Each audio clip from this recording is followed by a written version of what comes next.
bunga kantil lagi di tangannya. Dia kaget dong. Wah,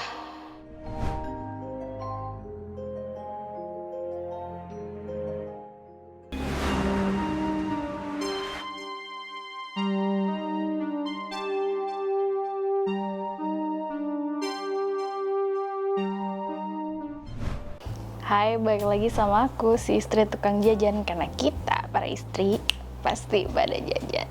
Cerita horor lagi yuk. Oke, sebelum cerita horor, aku mau ngingetin lagi, jangan lupa like, subscribe, dan nyalain lonceng notifikasi yang ada di video ini. Terus share juga video-video aku. Terutama kalau kalian yang suka horor, aku punya banyak cerita horor yang bisa kalian share ke teman-teman kalian yang suka cerita horor juga. Dan jangan lupa, kalau udah 10.000 subscriber, aku bakalan cerita teror pocong yang dialamin sama mamaku selama hampir 40 hari. Apa mamahnya mungkin aku bawa buat cerita teror pocong itu ceritanya serem banget, sumpah. Jadi tolong dibantu ya, walaupun masih panjang nih menuju 10.000. Aku mohon bantuan kalian. Oke, kembali ke segmen aku, cerita horor lagi yuk. Kalau kalian inget, aku pernah cerita waktu aku kerja di salah satu gedung di Kuningan, cerita yang ini. Nah, kalian mungkin inget ya sama teman aku si F, yang waktu itu dia ngecek CCTV buat nyari dokumen, dan dia malah nemu ternyata banyak kursi-kursi yang gerak sendiri gitu. Nah, sebenarnya ternyata dia tuh punya banyak banget cerita horor.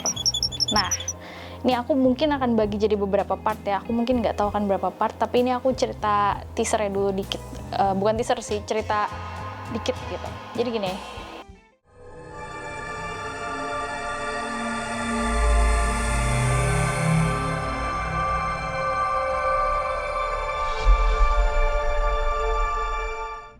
Kejadiannya tahun 2018. Nah, waktu itu aku masih sekantor sama dia, aku masih kerja di kantor itulah gitu. Si F nih cerita sama aku kan. Jadi sebelum aku cerita, aku mau kasih tahu ya, kebetulan si F temen aku ini kan laki ya.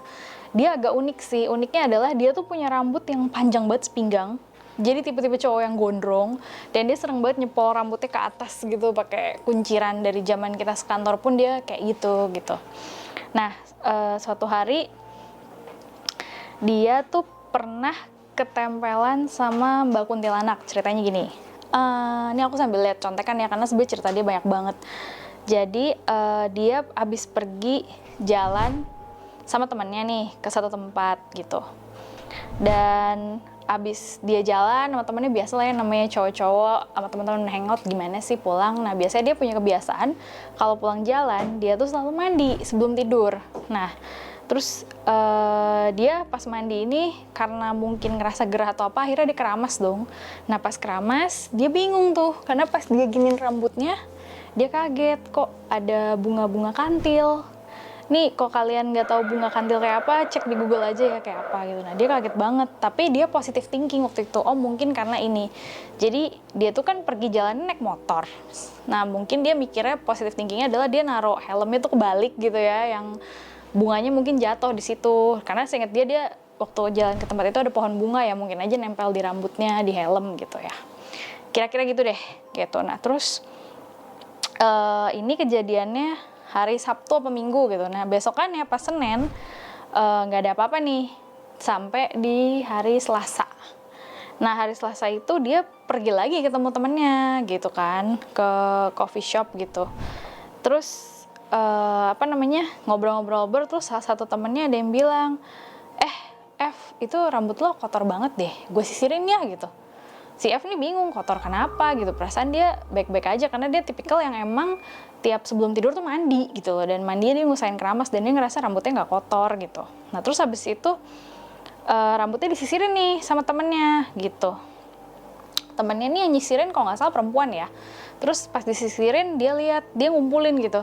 Oh, gue kira rambut lo ketombean gitu, ternyata ini. Nah, dia kaget dong. Jadi yang dikumpulin si perempuan tadi pas nyisir itu bunga kantil lagi di tangannya. Dia kaget dong.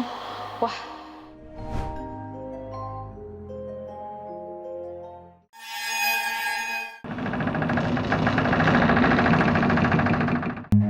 Run.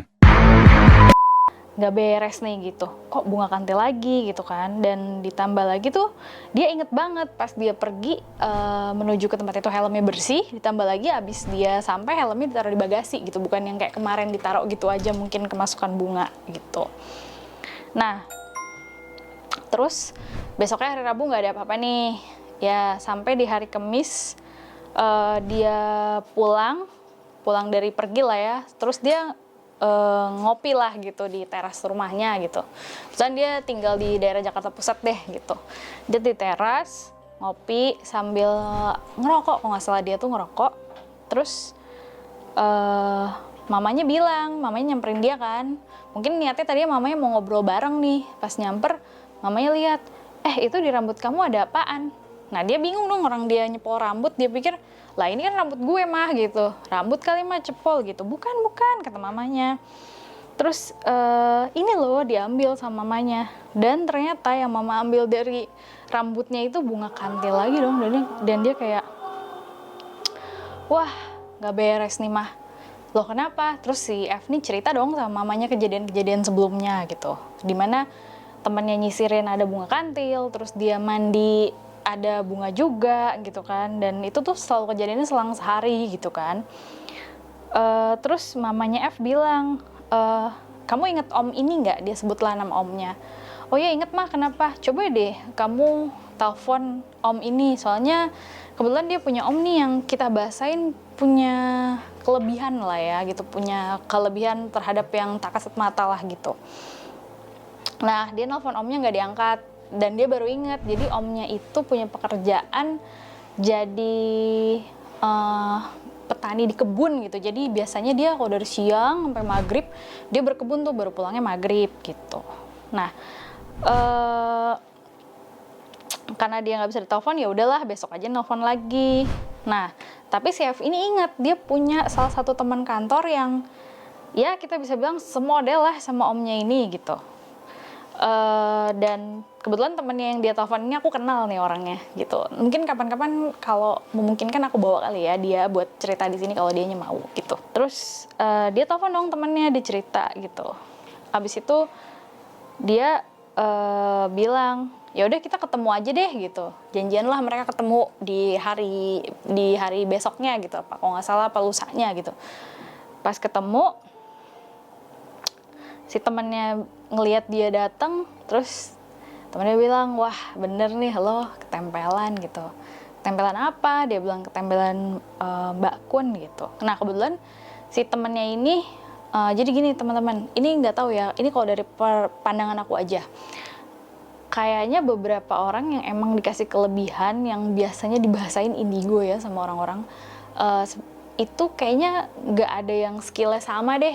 Kalau dari sisi aku ya gitu, mungkin ada yang dia sensitif aja, ada yang bisa berkomunikasi jadi mediator, ada yang mungkin bisa ya macam-macam deh, kayaknya nggak bisa dijadiin general gitu. Pas dia datang, si temennya kan lihat nih, terus si kuntilanak yang nempelin temen aku si F ini, dia bilang dia ngeliatin si temennya ini, terus temennya ngeliat tuh dengan pandangan si kuntilanaknya ngeliat dia kayak, oh lu bisa lihat gue juga, kasarnya gitu deh. Si kuntilanak itu ternyata agak marah nih sama temennya si F ini yang temen aku juga, karena ngeliatin dia. Terus temennya si F bilang, kayaknya dia marah deh sama gue nih karena gue bisa lihat dia gitu.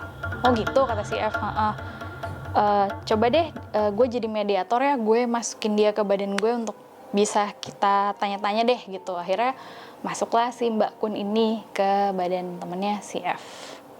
Nah untuk selanjutnya nanti aku ceritain di part berikutnya aja ya, karena aku lagi ngefilter dulu nih. Biasanya emang kalau aku udah cerita sama temen, aku filter dulu biar enak nyampeinnya ke kalian. Jadi jangan lupa nonton part selanjutnya ya. Makasih yang udah menonton, jangan lupa like, subscribe, dan nyalain lonceng notifikasinya. Dan aku nggak capek buat ngingetin, kalau kalian bisa bantuin aku ngajak teman-teman subscribe sampai subscriberku 10.000, aku bakal cerita teror pocong yang dialamin sama mama aku hampir 40 hari, atau mama yang aku bawa kesini untuk cerita, atau beberapa narsum lain mungkin yang nanti aku datengin gitu. Oke, stay tune ke part berikutnya ya, karena aku si istri tukang jajan, karena kita para istri pasti pada jajan. Ciao.